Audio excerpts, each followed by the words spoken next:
Hello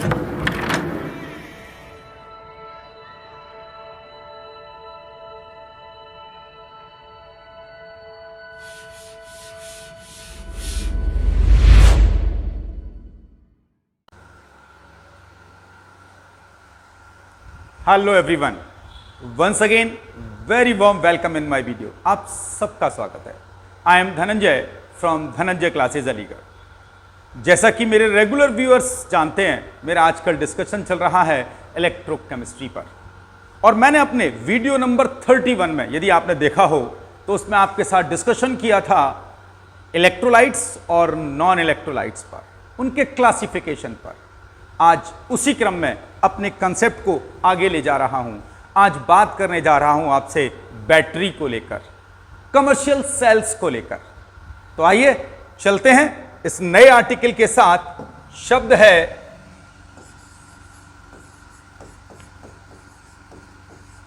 batteries, जिसे हम लोग हिंदी में कहते हैं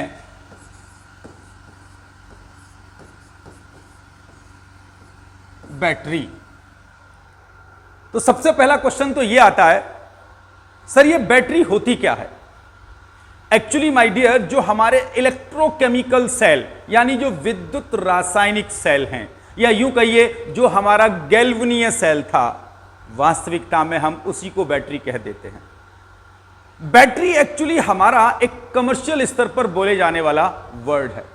अब आप कहेंगे सर कमर्शियल स्तर मतलब हम आम भाषा में इस्तेमाल जो कर देते हैं, जैसे आपने सुना होगा ये कार की बैटरी है, ये स्कूटर की बैटरी है, या हमारे घर की बैटरी खराब हो गई है।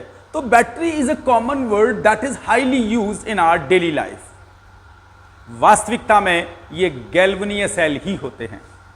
Is that clear my dear? अब बैटरी को आगे लेके जाऊं, सबसे पहले बात करते हैं ये शब्द आया कहां से था, कब आया था।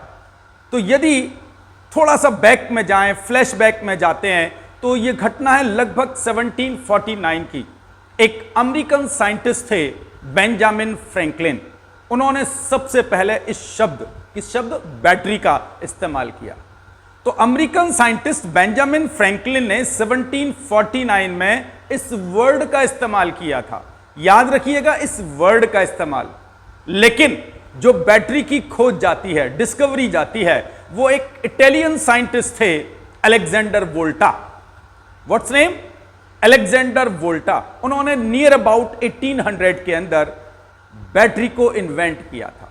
तो याद रखिएगा, बैटरी शब्द की इन्वेंशन जाती है अमेरिकन साइंटिस्ट के लिए, बेंजामिन फ्रैंकलिन के लिए, और बैटरी की खोज का श्रेय जाता है अलेक्जेंडर वोल्टा को। इटालियन साइंटिस्ट थे माय डियर ये, और नियर अबाउट 1800 की ये इंसिडेंट है। तो 1800 से लेकर आज तक हम इस बैटरी शब्द को, न केवल शब्द को बल्कि बैटरी को इस्तेमाल कर रहे हैं। और आज इस वीडियो के माध्यम से हम एग्जैक्टली जानने की कोशिश कर रहे हैं बैटरी क्या है, कैसे यूज की जाती है, वर्किंग क्या है, क्लासिफिकेशन क्या है। उम्मीद है आप तैयार हैं इस वीडियो को सुनने और देखने के लिए। तो आइए, तो बैटरी, ये तो हमें क्लियर हो गई कि सर बैटरी एक सेल का ही कमर्शियल नेम है। तो क्या सर सेल में और बैटरी में कोई अंतर नहीं होता? होता है अंतर। यदि हम एक से अधिक सेलों को श्रेणी क्रम में जोड़ दें, वर्ड पर जाइएगा, एक एक शब्द से डेफिनेशन आएगी निकलकर। यदि हम एक से अधिक इलेक्ट्रोकेमिकल सेल यानी वैद्युत रासायनिक सेलों को श्रेणी क्रम में जोड़ दें, तो हमें प्राप्त होती है बैटरी। तो आइए पहले इस परिभाषा को लिख देता हूं, जिससे आपको मेरी बात समझने में ज्यादा आसानी रहेगी।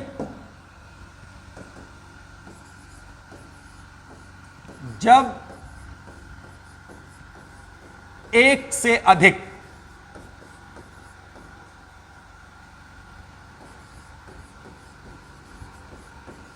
वैद्युत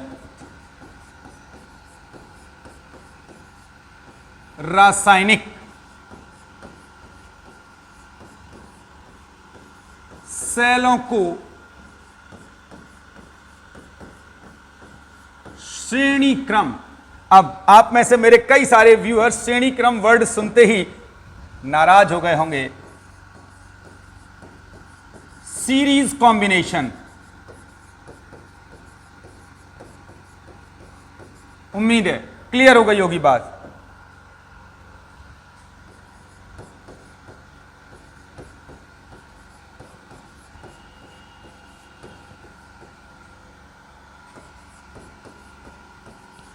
तो प्राप्त उपक्रम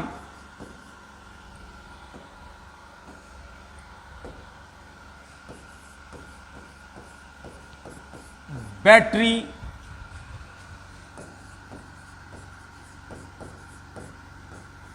कहलाता है।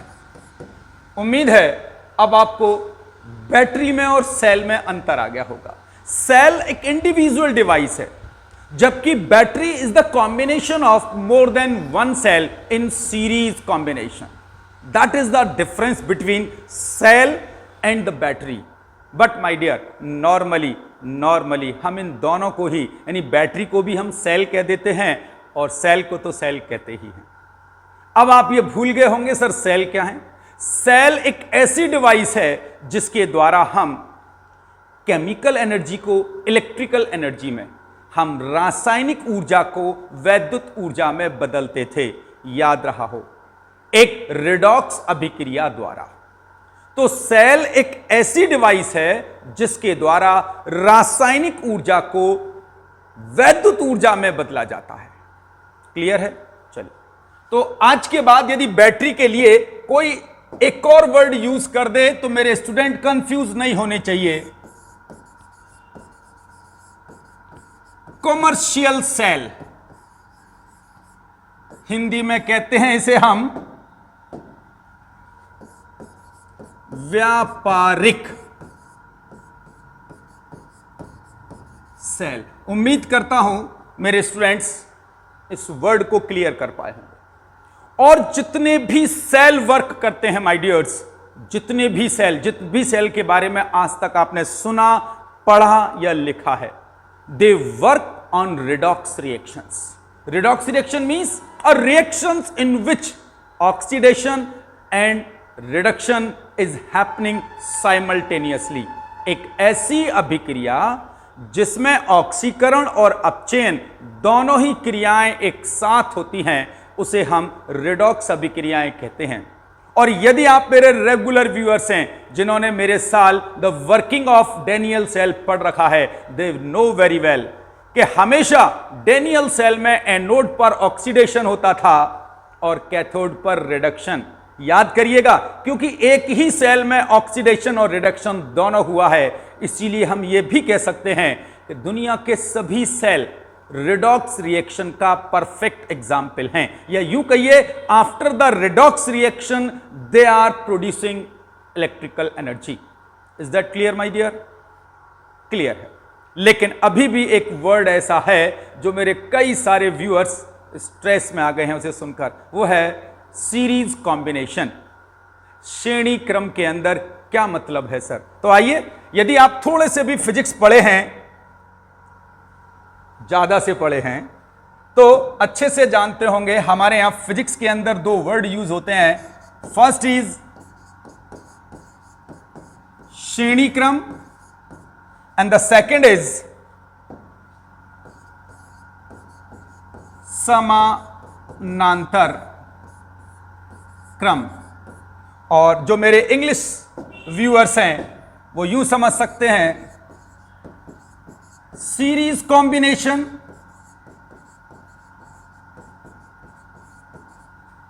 And parallel combination.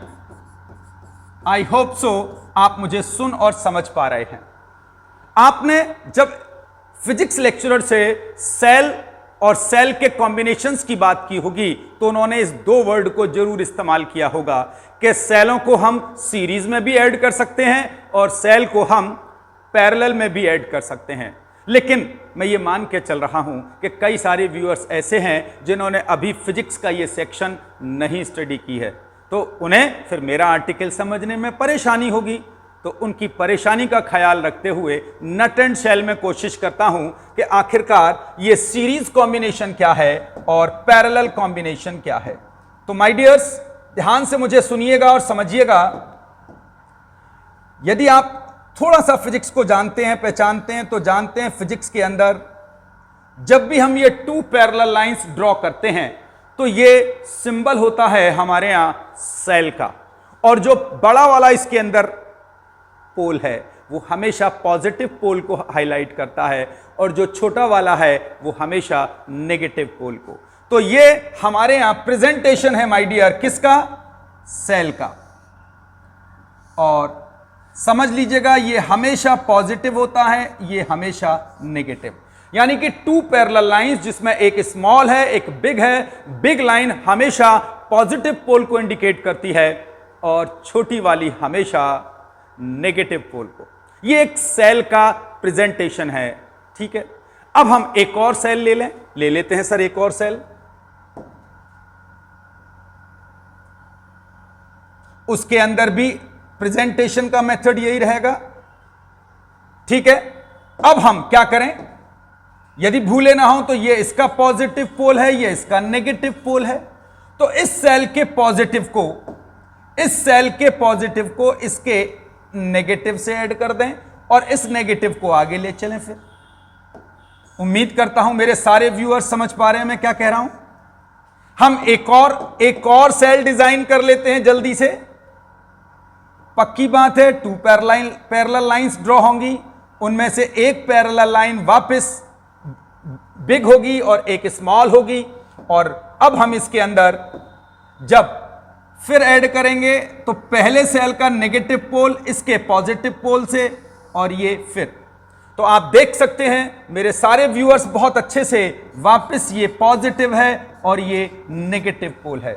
तो जब हम एक से अधिक सेलों को इस प्रकार ऐड करें कि एक सेल का नेगेटिव पोल दूसरे सेल के पॉजिटिव से, दूसरे का नेगेटिव तीसरे के पॉजिटिव से ऐड होता चला जाए, तो इस प्रकार का कॉम्बिनेशन हमारी केमिस्ट्री में भी और हमारी फिजिक्स में भी क्या कहलाता है डियर्स? वो कहलाता है series combination. Means when more than one cell is attached in series, then we have to add first cell to second cell by the different pole. Clear है? अब आप कहेंगे तो सर पैरेलल क्या होता है? वैसे मेरा इस आर्टिकल में पैरेलल पोल से या पैरेलल कॉम्बिनेशन से कोई मीनिंग नहीं है, लेकिन फिर भी थोड़ा सा आपको क्लियर कर देता हूं। वापस अब हम 3 सेल जो अभी हमने यहां लिए थे वापस ड्रॉ कर लेते हैं। 1 फर्स्ट सेल, सेकेंड सेल और my dear as usual third cell. उम्मीद करता हूं मेरे सारे व्यूअर्स मेरे इन तीनों सेल को देख पा रहे हैं, और इन तीनों के अंदर सुनिएगा और समझिएगा मेरे डियर्स, ये 3 सेल हैं। आपने गौर किया हो मैंने लेफ्ट हैंड साइड पर कौन सा पोल हाईलाइट किया है? जिस पर पॉजिटिव चार्ज है। और सेकंड वाले हैंड पर मैंने क्या हाईलाइट किया है? जिस पर नेगेटिव है। क्योंकि बता चुका हूं सेल में हमेशा जो पैरेलल लाइंस हैं उसमें बिग लाइन पॉजिटिव पोल को और स्मॉल नेगेटिव को। अब हम इन सबको एक साथ ऐड कर दें। अब आप गौर करिएगा कॉम्बिनेशन कितना सिंपल है ये।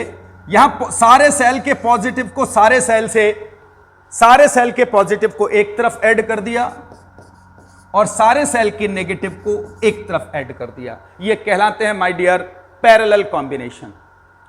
तो वैसे तो फिजिक्स वाले सारे स्टूडेंट हैं आप सभी, आप सबको पता है, फिर भी मैंने ये सोचकर इन दोनों चीज़ों को क्लियर कर दिया है। यदि आप में से कुछ एक मेरे व्यूअर्स यदि नहीं भी देख पाए हैं, अभी फिजिक्स नहीं भी समझ पाए हैं, तो अब उन्हें समझ में आ गया होगा कि यदि एक सेल का नेगेटिव दूसरे सेल के पॉजिटिव से, दूसरे का नेगेटिव तीसरे के पॉजिटिव से जोड़ते चले जाएं, तो इस प्रकार का जुड़ना सीरीज कॉम्बिनेशन या श्रेणी क्रम कहलाता है। और यदि सारे सेलों के पॉजिटिव एक तरफ और सारे सेल के नेगेटिव एक तरफ ऐड कर दिए जाएं, तो माय डियर ये कॉम्बिनेशन कहलाता है पैरेलल। लेकिन मुझे इसकी जरूरत है। क्यों? क्योंकि मैं जिस बैटरी को पढ़ा रहा हूं वहां मैंने कहा था बैटरी है क्या? जब एक से अधिक वैद्युत रासायनिक सेलों को श्रेणी क्रम में जोड़ा जाता है तो प्राप्त उपक्रम बैटरी कहलाता है, या कहलाती है कर देते हैं इसे। ठीक है, तो देखिएगा एक से अधिक। अब यह हमारी बैटरी बन गई। क्लियर है माय डियर? अब मैंने बैटरी के बारे में 3 बातें बताई। नंबर 1, दुनिया की सभी बैटरीज रिडॉक्स रिएक्शन पर काम करती हैं, अर्थात उनके अंदर ऑक्सीडेशन और रिडक्शन दोनों प्रोसेस होती हैं। नंबर 2, सभी बैटरियों का काम एक ही है, वैद्युत रासायनिक ऊर्जा को वैद्युत ऊर्जा में कन्वर्ट करके हमारे लिए उपयोगी कार्य को करना। अब हम चाहे उससे घर की बिजली जलाएं, घर के पंखे चलाएं, टीवी चलाएं, मोटरसाइकिल चलाएं, स्कूटर चलाएं, whatever is the need. Meaning is that from a battery we are converting chemical energy into electrical energy. यह भी बात क्लियर हो गया। अब बात करते हैं, सर एक बैटरी के बारे में हम यह कैसे पता करेंगे कि कौन सी बैटरी बहुत शानदार है और कौन सी उतनी अच्छी नहीं है? खराब शब्द तो नहीं बोलूंगा, क्योंकि यदि कोई चीज बनाई गई है तो निश्चित रूप से इंसान ने बनाते वक्त उसके लिए अपनी नीड को प्रायोरिटी पर रखा है, किसके लिए जरूरत है, क्यों। तो आइए एक नए आर्टिकल पर बात करता हूं और हेडिंग का नाम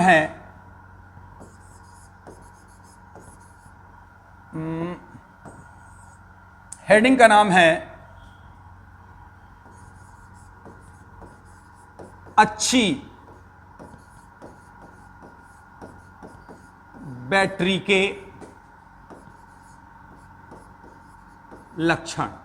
यानी कि if you want to select a good battery तो आपको किन किन चीजों को ध्यान देना चाहिए। बातें करता हूं कुछ एक कंडीशंस की। द फर्स्ट,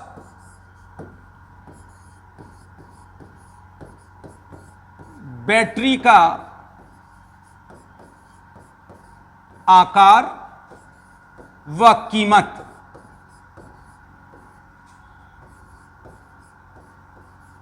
कम होनी चाहिए। द फर्स्ट, सबसे इंपॉर्टेंट बात, यदि आप एक बैटरी का चुनाव करने जाएंगे तो सबसे पहले आप यह देखेंगे थोड़ा आकार कम हो जिससे उसकी हैंडलिंग आसान हो, और कीमत कम हो जिससे पॉकेट के लिए भी फ्रेंडली रहे वो। सेकंड,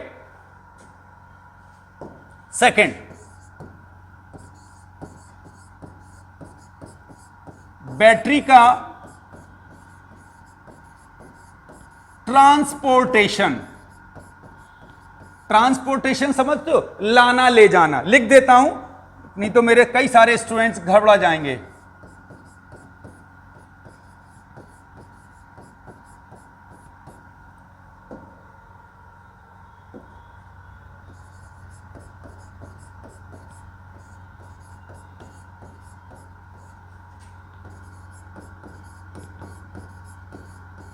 बैटरी का लाना ले जाना आसान होना चाहिए, एक और बड़ी इंपॉर्टेंट बात है। थर्ड पर बात करेंगे,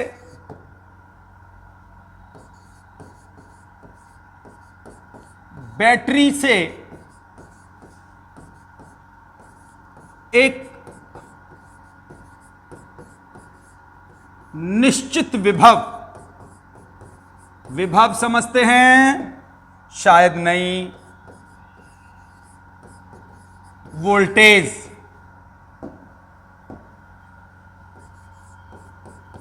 लगातार लंबे समय तक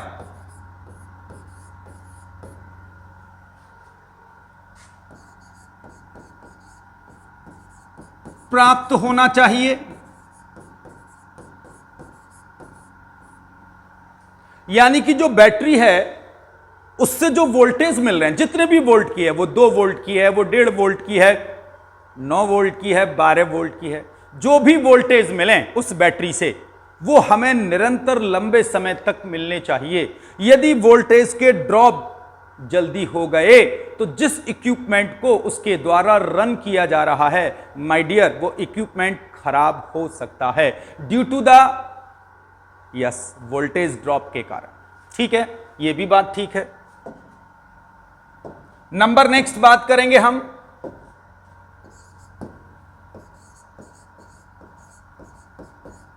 बैटरी की लाइफ।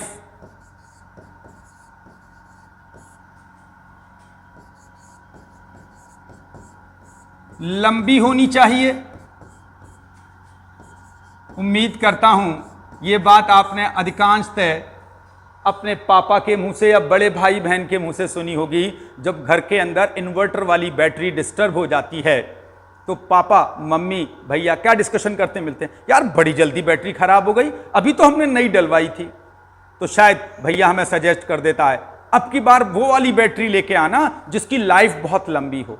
यस, तो माय डियर, जब हम किसी बैटरी का चुनाव करते हैं तो बैटरी के चुनाव में यह बात भी बहुत बड़ी रोल अदा करती है कि what is the life of battery. और यदि आप माय डियर थोड़ा सा आम भाषा के अंदर जाऊं, नॉर्मल लाइफ में जाऊं, तो आपने सुना होगा अब हमारे यहां इन्वर्टर वाली बैटरी जो हमारे घरों को इन्वर्टर को रन करती हैं वो भी 2 साल 3 साल 4 साल और 5 साल वाली वारंटी की आती हैं। अब कंपनियां भी समझ गई हैं कि कस्टमर की मेंटालिटी क्या है, तो वो उसके बिहाफ पर अब बैटरीज को by the help of life भी हाईलाइट करती हैं।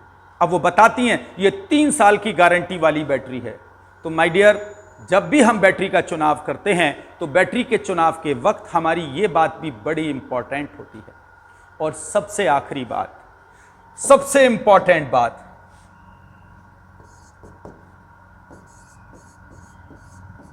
बैटरी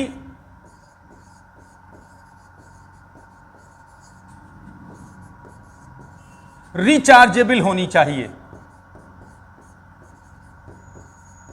यह बात समझ में आई? जिसका उपयोग बार बार कर सकें। और यदि बात नहीं समझ में आई है तो जो एग्जाम्पल देने जा रहा हूं उससे आप समझ जाएंगे। वो क्या है कि जब आप वॉल पर जो घड़ी लटकी रहती है देखा होगा, हर 2 4 6 महीने बाद उसका जो पेंसिल सेल होता है खराब हो जाता है और वो हमें उतार कर वापस बदलना होता है। और वो क्योंकि काफी हाइट पर लगा होता है तो मम्मी और दीदी ये काम नहीं कर पाती हैं। हम बॉयज के संग क्या प्रॉब्लम आती है, वो कह देंगी मम्मी बेटा जरा बदल दियो इसको, और हम फिर इरिटेट होते हैं क्योंकि हमें भी वहां स्टूल रखकर उसे उतारना है। तो फिर क्या कहते हैं, यार मम्मी इसका सेल बड़ी जल्दी जल्दी खराब हो जाता है। फिर मन में आता है काश कोई ऐसा सेल आ जाए जो खराब ही ना हो। तो ऐसा सेल तो नहीं आएगा, लेकिन अब ऐसे सेल आने लगे हैं जो रिचार्जेबल हैं। आपको उस सेल को निकालिए, उसे रिचार्ज करिए, जैसे मोबाइल की बैटरी को रिचार्ज कर लेते हैं। क्लियर है मेरी बात? ऐसे ही। तो these are the specialities of good batteries. एक अच्छी बैटरी के चुनाव के वक्त आपको इन सब बातों का ध्यान रखना चाहिए। क्लियर है माय डियर्स? आगे चलता हूं आपके साथ। अब हम ये तो सीख गए बैटरी किसने खोजी, बैटरी क्या होती है, एक से अधिक सेलों का कॉम्बिनेशन है। बात करते हैं अब यूजेस ऑफ बैटरी। बैटरी के यूजेस बहुत सारे हैं, आप अपनी लाइफ में जानते हैं। ऑलमोस्ट अब आपकी हर चीज बैटरी से ही चल रही है, क्योंकि जब इलेक्ट्रिसिटी नहीं होती है तो बैटरी ही उसका सब्स्टिट्यूट है। चाहे वो आपका मोबाइल हो, आपके स्कूटर हो, मोटरसाइकिल हो, कार हो, बस हो, जानकर आश्चर्य होगा एरोप्लेन्स वगैरह भी जो चल रहे हैं, स्पेसक्राफ्ट, ये सब भी बैटरी से ही ऑपरेट हो रहे हैं। कौन सी बैटरी से, ये बात का विषय आने वाले लेक्चर में इसका डिस्कशन करूंगा कि कौन सी डिवाइस कौन सी बैटरी से चलती है और हम उस बैटरी का सिलेक्शन उस डिवाइस के लिए कैसे करते हैं। आज के लेक्चर में ये डिस्कशन नहीं करूंगा, but now we are going to discuss about the classification of battery. क्या है हमारा शब्द, हेडिंग है हमारी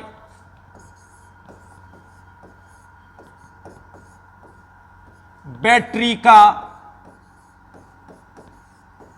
वर्गीकरण। और जो मेरे इंग्लिश व्यूअर्स हैं, क्लासिफिकेशन ऑफ बैटरीज, जो आज चर्चाएं करने जा रहे हैं अब वो है बैटरी का वर्गीकरण। तो क्वेश्चन यहीं से आ जाता है, sir what is the classification of battery? In simple, in general I can say batteries are classified into 3 part. हमने अपनी बैटरियों को, जिन्हें हम कमर्शियल सेल भी कहते हैं, जिन्हें हम व्यापारिक सेल भी कहते हैं, नॉर्मली 3 भागों में डिवाइड किया है। जानने की इच्छा रखते हैं कौन कौन सी हैं? तो आइए मेरे साथ। द फर्स्ट इज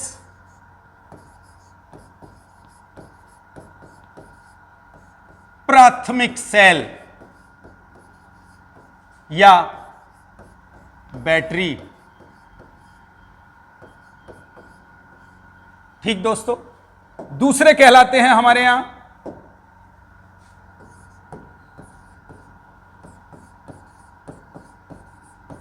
द्वितीयक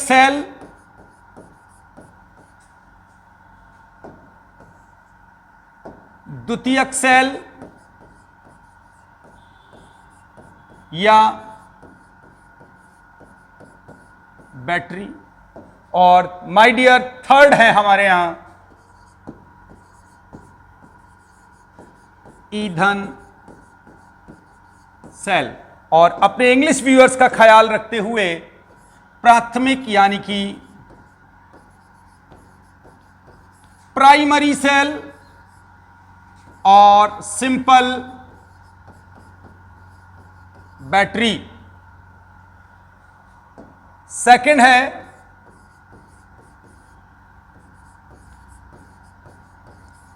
सेकेंडरी सेल और बैटरी। और the last is fuel cell. उम्मीद करता हूं मेरे सारे व्यूअर्स समझ रहे हैं किसकी बातें कर रहा हूं। So these are the classification of batteries. प्राथमिक सेल, द्वितीयक सेल और फ्यूल सेल। अब आप कहेंगे सर प्राथमिक सेल क्या होते हैं? आइए एक एक करके इन सब सेलों के बारे में डिस्कशन कर लेते हैं। सबसे पहले हम ले रहे हैं my dear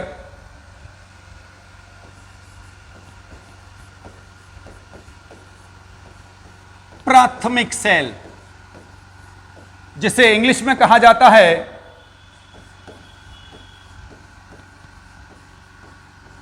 primary cell.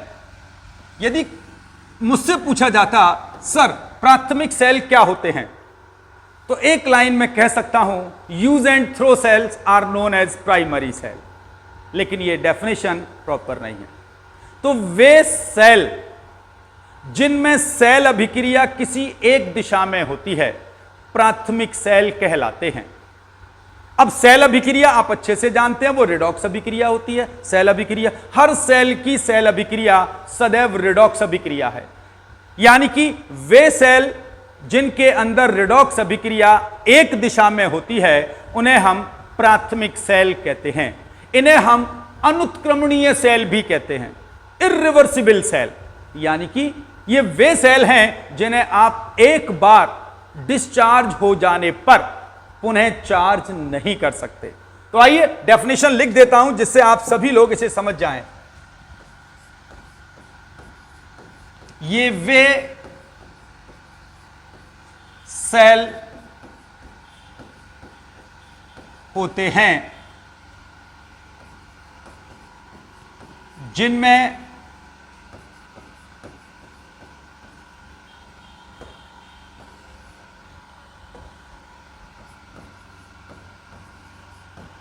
Cell अभिक्रिया, जिसे आप चाहें तो माय डियर ब्रैकेट में लिख सकते हैं redox reaction,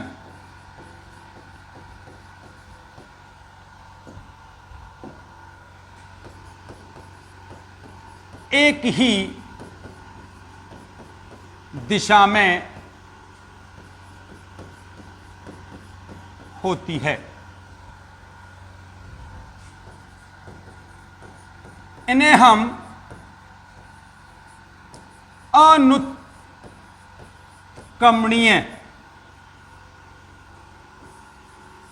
cell, अनुत्क्रमणीय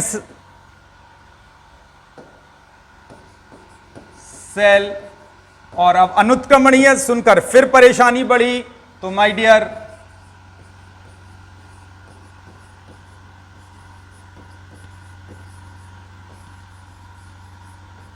irreversible cell भी कहते हैं, क्योंकि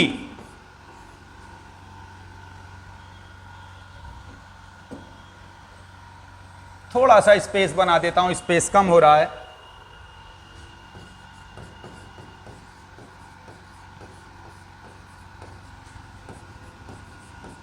क्योंकि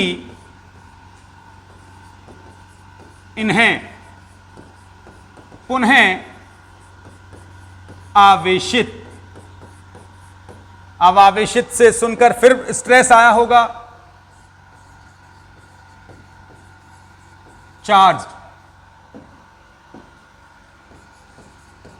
नहीं किया जा। तो my dear, if someone is asking what are the primary cell, so you will say primary cells are those electrochemical cells that are used one time, because after the discharge they cannot be charged again, so that the reaction is not reversible here. यहां जो cell reaction है वो reversible नहीं है, वो वापस नहीं लौटेगी। यानी कि आप इन सेल को in short use and throw cell भी कह सकते हैं। अब आप कहेंगे सर प्लीज इनके एग्जाम्पल बता दीजिए, तो आइए कुछ एक एग्जाम्पल जानते हैं इनके। जैसे द फर्स्ट इज शुष्क सेल। शुष्क cell means dry cell. And the second example is mercury cell, और mercury cell means mercury cell. So these are the two examples of your syllabus, dry cell और the mercury cell. ये दोनों cell क्या है, इनकी working क्या है, इसके लिए मेरे नेक्स्ट वीडियो का इंतजार करिएगा। अभी तो मैं आपको सिर्फ क्लासिफिकेशन ऑफ सेल डिस्कस कर रहा हूं माय डियर। ठीक है, आगे चलता हूं जल्दी से आपके साथ। दूसरे हैं हमारे यहां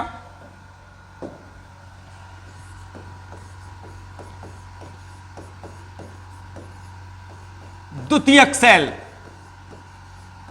और इंग्लिश में कहा जाता है इन्हें सेकेंडरी सेल। फिर पूछने का मन करेगा सर ये क्या सेल होते हैं? ये वे सेल होते हैं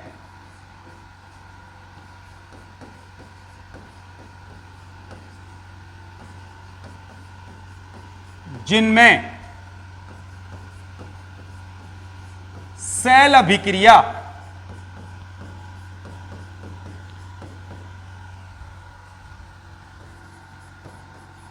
अग्र व पश्च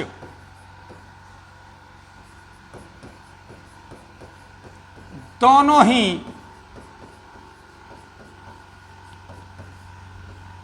दिशाओं एक समान रूप से होती है।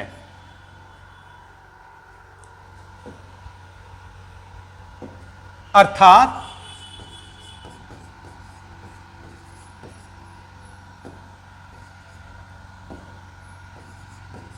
इन सेल को पुनः आवेशित किया जा सकता है, और क्योंकि इन्हें पुनः आवेशित किया जा सकता है इसीलिए माय डियर कुछ स्टूडेंट्स, कुछ लेक्चरर्स इन्हें रिवर्सिबल सेल भी कहते हैं। क्या कहते हैं इन्हें हम?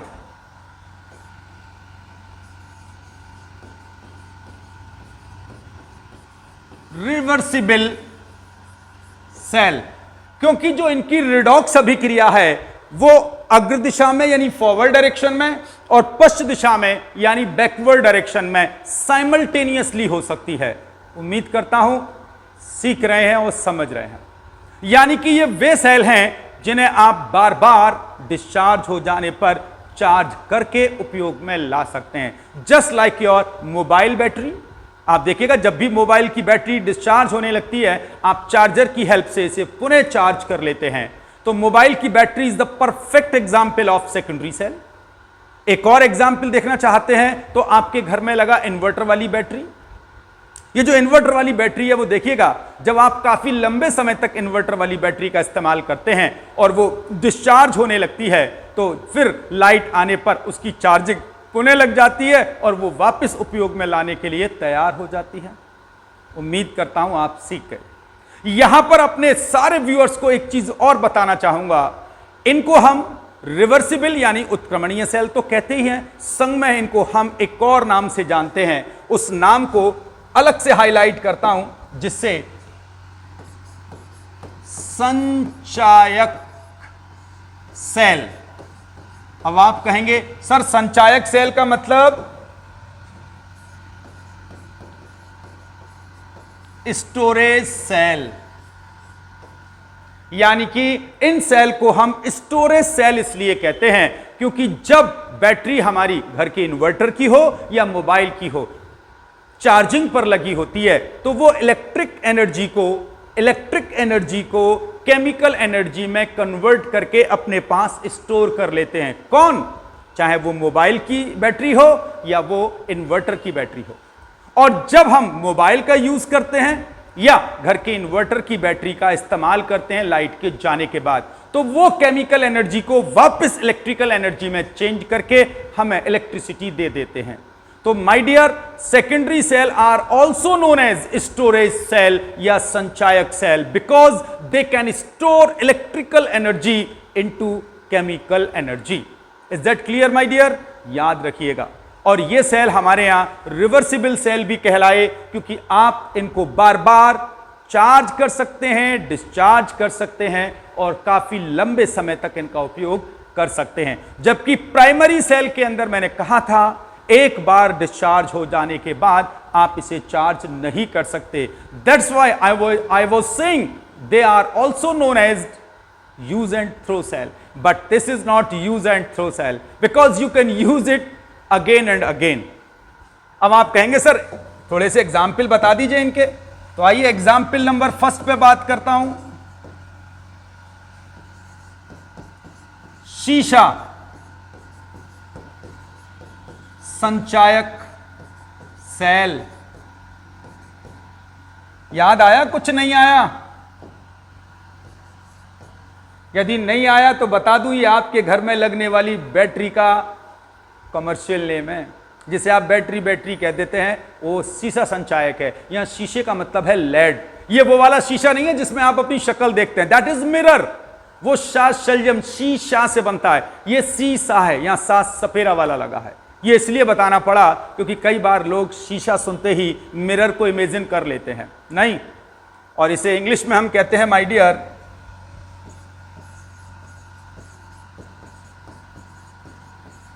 स्टोरेज सेल, शीशा संचायक सेल या घर में लगने वाली इन्वर्टर वाली बैटरी यही है।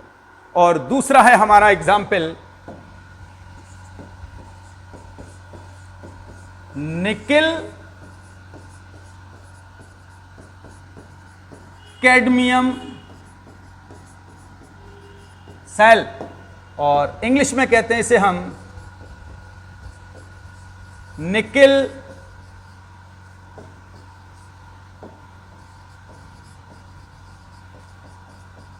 Cadmium cell. उम्मीद करता हूं ये दोनों एग्जाम्पल आप सीख गए होंगे। All these two are the examples of secondary cell. तो द्वितीयक सेल भी समझ गए, स्टोरेज सेल क्यों कहते हैं, रिवर्सिबल रिएक्शंस, रिवर्सिबल सेल क्यों कहते हैं, सीख गए। And the third one is my dear and the final one is fuel cell. तीसरा कहलाता है हमारे यहां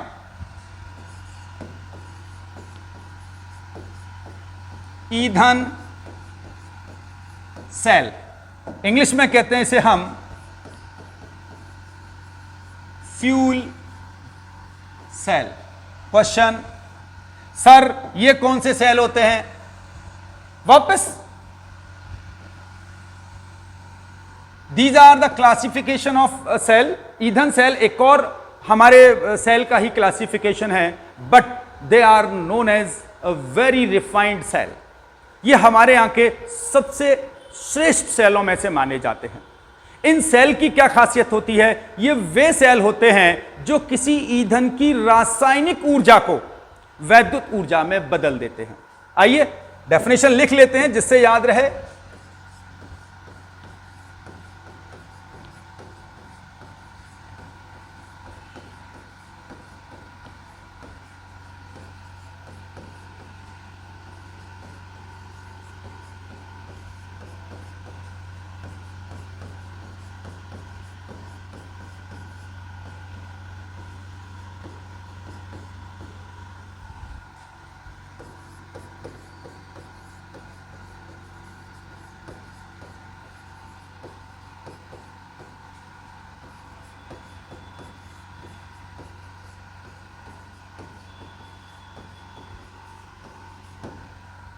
तो ये वे सेल हैं जो किसी ईंधन की रासायनिक ऊर्जा को वैद्युत ऊर्जा में बदल देते हैं।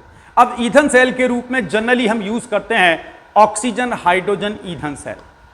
और ये ऑक्सीजन हाइड्रोजन जो ईंधन सेल है, इसको इन्वेंट किया था बेकन ने। तो कुछ लोग इस सेल को बेकन सेल भी कह देते हैं। तो जो सबसे प्रोमिनेंट सेल माना जाता है फ्यूल सेल का एग्जाम्पल, वो है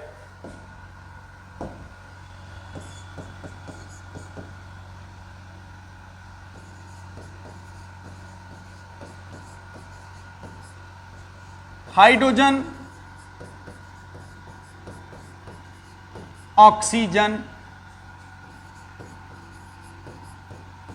ईंधन सेल।